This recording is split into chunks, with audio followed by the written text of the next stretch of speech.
नमस्कार दोस्तों, मैं गिरजेश विश्वकर्मा आपका एक बार फिर से मेरे चैनल मेडिकल लेक्चर एकेडमी में स्वागत करता हूं, जहां हम बात करते हैं मेडिकल विषय के ऊपर आसान शब्दों से और उस विषय को आसान भाषा में समझने की कोशिश करते हैं।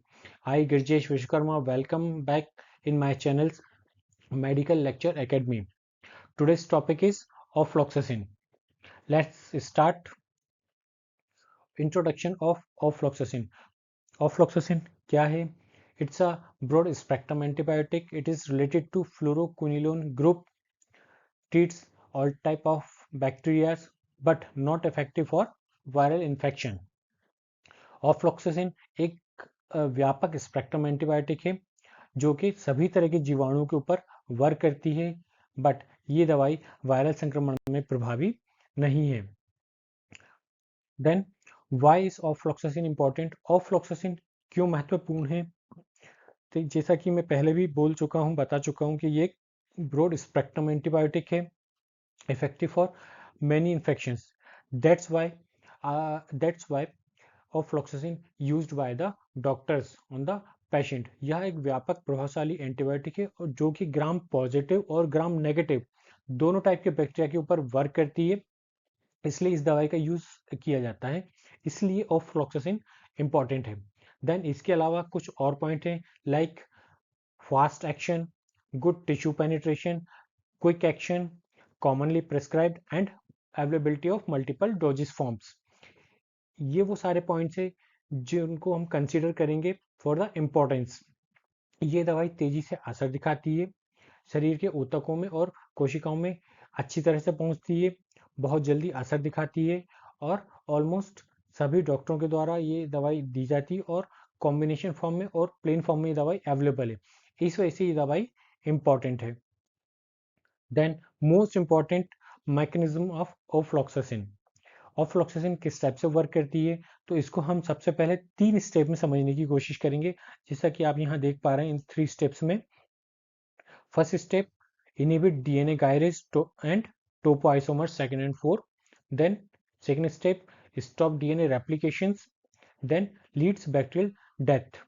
DNA gyrase और topoisomers 4 को रोकता है, DNA की प्रतिकृति को रोकता है, बैक्टीरिया को मारता है।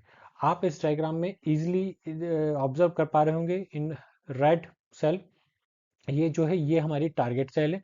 जब भी हम ऑफ्लॉक्सासिन को लेते हैं तो ये जो बैक्टीरियल सेल है ये उसको जाके टारगेट करती है। अब इसमें जाके क्या होगा, आप राइट साइड में देख पा रहे हैं ये डीएनए का पूरा स्ट्रक्चर बना हुआ है, तो जो इसके अंदर डीएनए गायरेज और टोपोआइसोमर्स है उनको जाके इनहिबिट कर रहा है, उनकी रेप्लिकेशंस को इनहिबिट कर रहा है। जब डीएनए गायरेज और टोपोआइसोमर्स के रेप्लिकेशन को इनहिबिट करते हैं तो वो अपने टाइप की सेम कॉपीज नहीं बना पाते हैं, और जब कॉपीज जनरेट नहीं होती हैं तो बैक्टीरिया की डेथ हो जाती है। Then upcoming next slide, what is use of ofloxacin. Ofloxacin हम क्यों यूज करते हैं? आप स्लाइड पर जो टेबल देख रहे हैं ये बहुत ही समराइज टेबल है और बहुत ही कॉमन कंडीशंस में हम ऑफ्लॉक्सासिन का यूज करते हैं। सबसे पहले रेस्पिरेटरी इन्फेक्शंस में, ईयर इन्फेक्शंस में और गैस्ट्रोइंटेस्टाइनल इन्फेक्शंस में। तो रेस्पिरेटरी इन्फेक्शंस में किस कंडीशंस में यूज करते हैं? निमोनिया और ब्रोंकोटाइटिस, लाइक जो आपके फेफड़े हैं या श्वसन मार्ग है उनमें इन्फेक्शंस के लिए हम यूज कर रहे हैं रेस्पिरेटरी में। ईयर इन्फेक्शंस में हम किस कंडीशंस में यूज कर रहे हैं? ओटाइटिस मीडिया और ओटाइटिस एक्सटर्नल। दैट मीन्स जो आपका इंटरनल इन्फेक्शन हो रहा है या एक्सटर्नल इन्फेक्शन हो रहा है। इंटरनल दैट मीन्स बाहरी, जहाँ आपकी जो वैक्स जमी होती है उस कंडीशन की बात हो रही है, और एक्सटर्नली कान का अंदरूनी हिस्सा। तो मध्य और बाहरी कान के संक्रमण में हम इस दवाई का यूज कर रहे हैं। तीसरा सिस्टम है हमारा गैस्ट्रोइंटेस्टाइनल। गैस्ट्रोइंटेस्टाइनल में हम किस कंडीशंस में यूज कर रहे हैं? ट्रेवल डायरिया या टाइफाइड डायरिया। कई बार ये होता है कि जब हम सफ़र करते हैं, एक जगह से दूसरी जगह जाते हैं, तो बहुत सारी इस टाइप का फूड हम खा लेते हैं जो कि इन्फेक्टेड होता है, तो उस वजह से हमें डायरिया या टाइफाइड फीवर कॉज होता है। तो उस कंडीशन में हम ऑफ्लॉक्सासिन का यूज़ करते हैं आंतों में होने वाले बैक्टीरियल संक्रमण जैसे दस्त आदि के लिए। इसके अलावा यूरिनरी ट्रैक्ट इन्फेक्शंस के लिए भी ये दवाई यूज़ की जाती है। Then what is the doses form? खुराक के प्रकार ये अलग अलग डोजेस फॉर्म में अवेलेबल है। सबसे पहले डोजेस फॉर्म क्या है इसको समझने की कोशिश करेंगे। डोजेस फॉर्म, कोई भी दवाई एक पर्टिकुलर डोज में आप मुख रूट से ले रहे हैं, ओरली फॉर्म में ले रहे हैं, पेरेंटल रूट से ले रहे हैं, या ऑक्यूलर रूट से ले रहे हैं, या आई रूट से ले रहे हैं, तो मतलब किसी भी तरीके से उस दवाई को आप शरीर के अंदर एंट्री दे रहे हैं, तो वो कहलाता है आपका डोजिस फॉर्म। अब ये किस डोज फॉर्म में? टैबलेट फॉर्म में अवेलेबल है, ये आपकी सस्पेंशन फॉर्म में, दैट मीन्स लिक्विड फॉर्म में अवेलेबल है, ये semi solid form like liquid form में अवेलेबल है, ये दवाई आपकी कॉम्बिनेशन फॉर्म में अवेलेबल है। कॉम्बिनेशन फॉर्म क्या होता है? कॉम्बिनेशन फॉर्म होता है कि कोई भी दवाई एक प्लेन फॉर्म में अवेलेबल है, आप मार्केट में जाएंगे, आप बोलेंगे मुझे ऑफ्लॉक्सासिन दीजिए, तो वो आपको एक प्लेन टैबलेट दे देगा। लेकिन कई बार ऑफ्लॉक्सासिन के साथ जैसे ऑर्निडाजोल, तो ये कॉम्बिनेशन हो गया। Then next slide, brand names. ये दवाई मार्केट में अलग अलग फॉर्म में अवेलेबल है, अलग अलग कंपनियों के ब्रांड नेम से, लाइक जेनोसिन ब्रांड नेम, ऑफ्लॉक्स, ऑफ्लोमैक, ऑफ्लोमैट्स, ऑफ्लॉक्सासिन, अलग अलग स्ट्रेंथ में अवेलेबल है और अलग अलग कॉमन फॉर्म्स में अवेलेबल है। ये टैबलेट फॉर्म में अवेलेबल है, आईवी इन्फ्यूजन में अवेलेबल है, सस्पेंशन फॉर्म में अवेलेबल है, ड्रॉप्स फॉर्म में अवेलेबल है। अगर हम स्ट्रेंथ की बात करें तो आई और ईयर ड्रॉप्स ये 0.3% सॉल्यूशन फॉर्म में अवेलेबल है अंडर द वेरियस ब्रांड्स। अगर हम सस्पेंशन की बात करें तो ये सस्पेंशन फॉर्म में अवेलेबल है, लाइक 30 ml उसकी पूरी स्ट्रेंथ होती है, लेकिन ये हम बात कर रहे हैं 50 mg पर 5 ml। 50 mg पर 5 ml क्यों? जब हम बच्चों को दवाई देते हैं तो 5 ml में कितनी दवाई आती है? 50 mg आती है। या तो एज के अकॉर्डिंग डोज डिसाइड होता है, या फिर बॉडी वेट के अकॉर्डिंग डोज डिसाइड होता है। तो जो यहाँ पे सस्पेंशन में 50 mg पर 5 ml दिखाया जा रहा है, ये पेडियाट्रिक डोज है। आईवी इन्फ्यूजन 200 mg पर 100 ml और 400 mg पर 200 ml के अकॉर्डिंग पेशेंट्स को दिया जाता है। अदर पॉइंट्स की अगर हम बात करें तो यहाँ पे इन्फेक्शंस किस कैटेगरी का पेशेंट्स को है, उसके बेसिस पर भी हम डोज डिसाइड करते हैं। ठीक है, तो जो ये समराइज टेबल आप देख रहे हैं 200 mg, 400 mg, ये जो मार्केट में जनरल फॉर्म में अवेलेबल है। इसके अलावा हम डोज पेशेंट्स में जो इन्फेक्शंस ऑलरेडी सिचुएटेड है उसके लेवल को देखते हुए हम डोज को बढ़ा भी सकते हैं और डोज को कम भी कर सकते हैं। दिन में हम 2 बार भी दे सकते हैं, और 1 बार भी दे सकते हैं, और 3 बार भी दे सकते हैं। Then most important, side effect. जब हम कोई भी दवाई लेते हैं तो उसके साइड इफेक्ट होते हैं, तो ये अगेन एक समराइज टेबल है। मोस्ट कॉमन साइड इफेक्ट जब भी हम ऑफ्लॉक्सासिन लेते हैं तो सिस्टम वाइज इस टेबल में जब आप देखेंगे तो सिस्टम वाइज साइड इफेक्ट आपको देखने को मिलेंगे, दवा के दुष्प्रभाव आपको देखने को मिलेंगे। सबसे पहला जो कॉमन सिस्टम है वो गैस्ट्रोइंटेस्टाइनल है। जब भी हम दवा लेते हैं तो अंदर जाती है, तो दवा आपके किस रूट से होते हुए अंदर जा रही है? गैस्ट्रोइंटेस्टाइनल से। Then central nervous system, skin reaction, allergic reaction, cardiac system, liver, तो अलग अलग ऑर्गन सिस्टम और अलग अलग ये सारे सिस्टम पर आपकी दवा किस टाइप के साइड इफेक्ट शो करती है। सबसे पहला है आपका गैस्ट्रोइंटेस्टाइनल, इसके ऊपर किस टाइप के साइड इफेक्ट हो सकते हैं? नोसिया और वोमिटिंग। अगर इसके एक्सप्लेनेशन की बात करें तो ये एक आम दुष्प्रभाव है, दवा शुरू करने के कुछ घंटे बाद ही हमें महसूस होता है। सेंट्रल नर्वस सिस्टम पर किस टाइप का साइड इफेक्ट होता है? डिजीनेस, हेडेक, चक्कर आना या सिर दर्द होना। कुछ लोगों को मानसिक भ्रम या नींद न आने की शिकायत भी हो सकती है, ये कॉमन भी है और रेयर भी है। देन स्किन रिएक्शंस, ये बहुत मोस्ट कॉमन है, ऑलमोस्ट पेशेंट्स को ये साइड इफेक्ट देखने को मिलता है। रैशेज और रीचिंग, एलर्जिक रिएक्शंस, ये रेयर भी है और अनकॉमन भी है। इसमें क्या होगा? पेशेंट्स को स्वेलिंग फील होगी, डिफिकल्टी ब्रीथिंग होगी, पेशेंट बॉडी के ऊपर सूजन होगी, सांस लेने में उसे कठिनाई होगी, गंभीर स्थिति में एनाफाइलैक्सिस हो सकती है।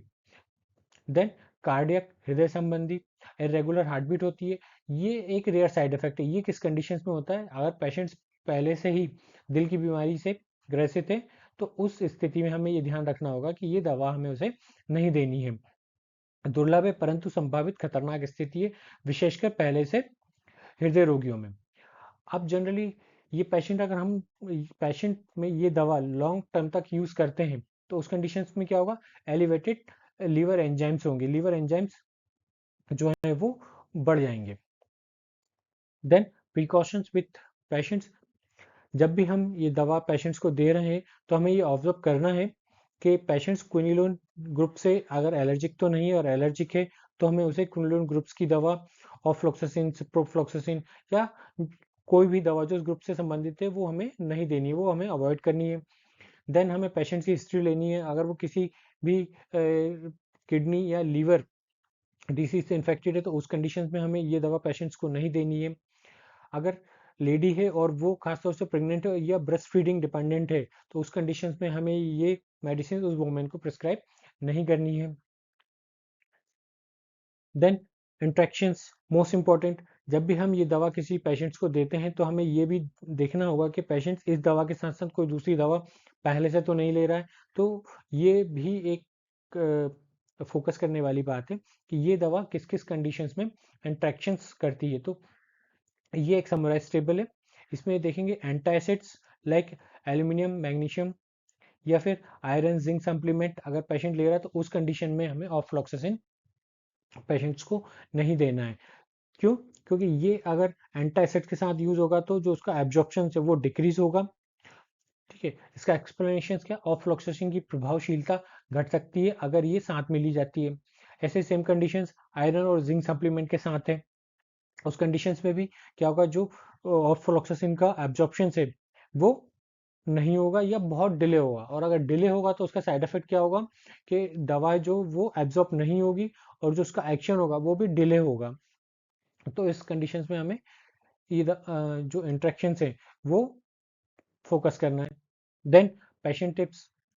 अब जब हम ये दवा किसी भी पेशेंट्स को दे रहे हैं तो उसे हमें ये एडवाइस देना है कि कंप्लीट फुल कोर्स करे। और पेशेंट्स अच्छा फील कर रहा है, उसे लग रहा है कि वो ठीक हो गया है, तो उस कंडीशंस में भी जो दवा पेशेंट्स को दी जा रही है या पेशेंट्स यूज कर रहा है उसको कोर्स पूरा करना है। ठीक है, दवा को सुरक्षित स्थान पर रखना है। ठीक है, store medicine safely for the childrens, direct contact sunlight, in prevention of moisture all over other thinking. Don't share antibiotics. ये दवा हमें किसी के साथ शेयर नहीं करनी है। अगर पेशेंट्स को ये चीज़ बतानी है कि अगर आपके जैसे सिम्टम्स किसी दूसरे में दिखें तो आपको ये दवा उसको सजेस्ट नहीं करनी है। Thank you so much. अगर आपको ये वीडियो पसंद आया हो तो please like, subscribe and share the medical lecture academy channel for medical informations. Keep in touch. आगे हम फिर किसी नए टॉपिक के साथ मिलेंगे। तो थैंक यू सो मच। अगर आपका कोई भी क्वेश्चन हो तो आप कमेंट्स बॉक्स में जाके कमेंट्स कर सकते हैं। और आपको नोट्स चाहिए तो आप नोट्स के लिए भी कॉन्टेक्ट कर सकते हैं, कमेंट्स बॉक्स में कमेंट्स कर सकते हैं, आपको रेडीमेड नोट्स मिल जाएंगे। Thank you so much.